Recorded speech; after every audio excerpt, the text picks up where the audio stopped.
या तारखेपासून मिळणार शेतकऱ्यांना प्रति हेक्टर 10,000 रुपयाचं अनुदान। राज्यातील 7 जिल्ह्यांचा पहिल्या टप्प्यामध्ये समावेश। एकूण 1,765 कोटी रुपये राज्यातील 21 लाख शेतकऱ्यांच्या खात्यावरती जमा होणार। शेतकरी मित्र, सप्टेंबर महिन्यामध्ये मोठ्या प्रमाणात अतिवृष्टी झाली होती आणि या अतिवृष्टीमुळे मोठ्या प्रमाणात शेती पिकांचं नुकसान झालं होतं आणि आता अशाच शेतकऱ्यांना आता रब्बी हंगामासाठी प्रति हेक्टर 10,000 रुपये एवढं अनुदान राज्य सरकारच्या माध्यमातून देण्यात येणार आहे। या संदर्भात जो काही जीआर आहे तो देखील शासनाने काढलेला असून या जीआर नुसार 7 जिल्ह्यातील शेतकऱ्यांना या ठिकाणी अनुदान वाटपासाठी मंजुरी देण्यात आली आहे। आता नेमके हे जिल्हे कोणते आहेत, यामध्ये नेमके कोणते शेतकरी पात्र झाले आहेत, कोणते तालुके पात्र झाले आहेत, यासोबतच या पैशाचं वितरण नेमकं किती तारखेपासून सुरू होणार आहे याबाबतीत सविस्तर अपडेट व्हिडिओच्या माध्यमातून जाणून घेण्यासाठी व्हिडिओ अगदी शेवटपर्यंत काळजीपूर्वक पाहणे। चॅनलवरती जर तुम्ही नवीन असाल चॅनल सबस्क्राइब देखील करा। मित्रांनो, रब्बी पिकांसाठी जे काही अनुदान मिळणार आहे तर त्या अनुदानामध्ये पहिला जो काही जिल्हा आहे ज्यामध्ये सर्वाधिक 626 कोटी रुपयाचं अनुदान मिळणार आहे तो म्हणजे त्या ठिकाणी अहिल्यानगर।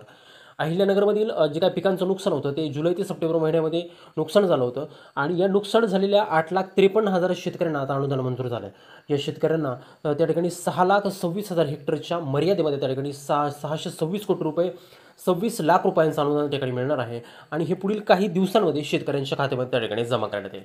बघा, यानंतरचा जिल्हा तो म्हणजे त्या ठिकाणी अमरावती जिल्ह्यासाठी सुद्धा 547 कोटी रुपये त्या ठिकाणी मंजूर झाले आहेत। यामध्ये जवळपास त्या ठिकाणी 4,90,000 शेतकरी पात्र ठरले आहेत। तर या शेतकऱ्यांना 5,47,000 हेक्टरसाठी 547 कोटी 87 लाख रुपयांचं अनुदान हे त्या ठिकाणी आता मिळणार आहे।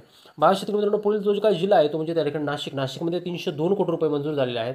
नाशिक जिल्ह्यामध्ये सुद्धा ऑगस्ट आणि सप्टेंबर महिन्यात अतिवृष्टी झाली होती। अतिवृष्टीमुळे पिकांचं अतोनात नुकसान झालं होतं आणि या 2 महिन्यांमध्ये नाशिक जिल्ह्यातील जवळपास 4,32,000 शेतकऱ्यांचं 3,02,000 हेक्टरवरचं पिकांचं त्या ठिकाणी नुकसान झालं होतं आणि या क्षेत्रासाठी प्रति हेक्टरी 10,000 याप्रमाणे 302 कोटी 28 लाख रुपये त्या ठिकाणी आता मंजूर करण्यात आले आहे। यानंतरचा जिल्हा तो म्हणजे त्या ठिकाणी जळगाव जिल्ह्यामध्ये सुद्धा ऑगस्ट ते सप्टेंबर या महिन्यात त्या ठिकाणी 3,55,000 शेतकऱ्यांचं नुकसान झालं होतं। मग यामध्ये जवळपास जे काही क्षेत्र होतं ते 2,70,996 हेक्टर आणि ही जी काय मदत आहे ती प्रति हेक्टर जर का 10,000 रुपयाने जर धरली तर आपण त्यासाठी जवळपास 270 कोटी रुपये 92 लाख रुपये एवढे त्या ठिकाणी आता मंजूर करण्यात आले आहे।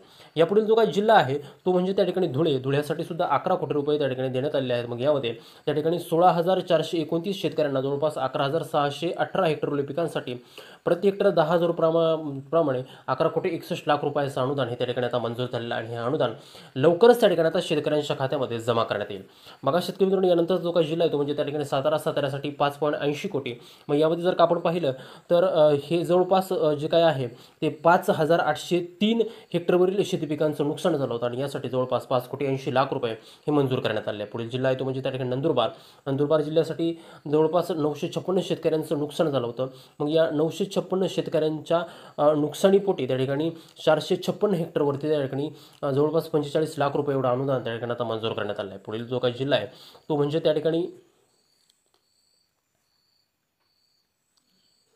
तर अशा पद्धतीने जवळपास या 6 ते 7 जिल्ह्यांमध्ये हे जे काही अनुदान आहे हे आता त्या ठिकाणी मंजूर करण्यात आलं आहे। नेमकं आता हे जे अनुदान आहे हे अनुदान कशा पद्धतीने शेतकऱ्यांना मिळणार आहे तर हे अनुदान मिळण्यासाठी ही एकच अट त्या ठिकाणी असणार आहे, ती म्हणजे तुमच्याकडं जे काही ॲग्रिस्टॅक योजनेच्या मार्फत जे तुमच्याकडं फार्मर आय डी आहे, जर फार्मर आय डी कार्ड जर तुमच्याकडे जर असेल तर निसंकोचपणे हे जे काही अनुदान आहे हे तुमच्या खात्यावरती डायरेक्ट बेनिफिट ट्रान्सफर या प्रणालीद्वारे तुमच्या खात्यामध्ये येत्या 15 दिवसाच्या आतमध्ये त्या ठिकाणी आता जमा करण्यात येणार आहे। म्हणजे जवळपास ही जी काय मदत आहे ही शेतकऱ्यांना जवळपास 15 नोव्हेंबरच्या आसपास ही जमा करण्यात येईल असल्याची माहिती त्या ठिकाणी राज्य सरकारच्या वतीनं कृषी विभागाच्या वतीनं त्या ठिकाणी आता देण्यात आली आहे। त्यामुळे शेतकऱ्यांना रब्बी पिकासाठी त्यांना त्या ठिकाणी रब्बी पिकासाठी जे काही खतं औषधं लागतात किंवा बी बियाणं लागतं ही घेण्यासाठी त्या ठिकाणी आता या 7 जिल्ह्यामधील शेतकऱ्यांना ही मदत अतिशय उपयुक्त अशी त्या ठिकाणी ठरणार आहे। त्यामुळे शेतकरी मित्रांनो, तुम्ही जर का या योजनेसाठी जर का पात्र असाल, ही योजना जर का तुम्हाला जर पाहिजे जर असेल तर त्या ठिकाणी तुमचे जे काही कृषी सहाय्यक आहे किंवा कृषी अधिकारी आहेत किंवा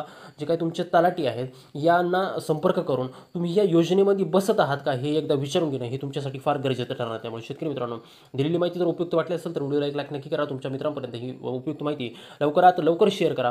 तुम्ही कुठल्या जिल्ह्यामधून आपला व्हिडिओ पाहताय जिल्ह्याचं नाव कमेंट करायला विसरू नका। चॅनलवरती जर नवीन असाल चॅनल सबस्क्राइब करा। भेटूया पुढच्या एका नवीन व्हिडिओमध्ये एका नवीन माहितीसह। तोपर्यंत शेतकरी बंधू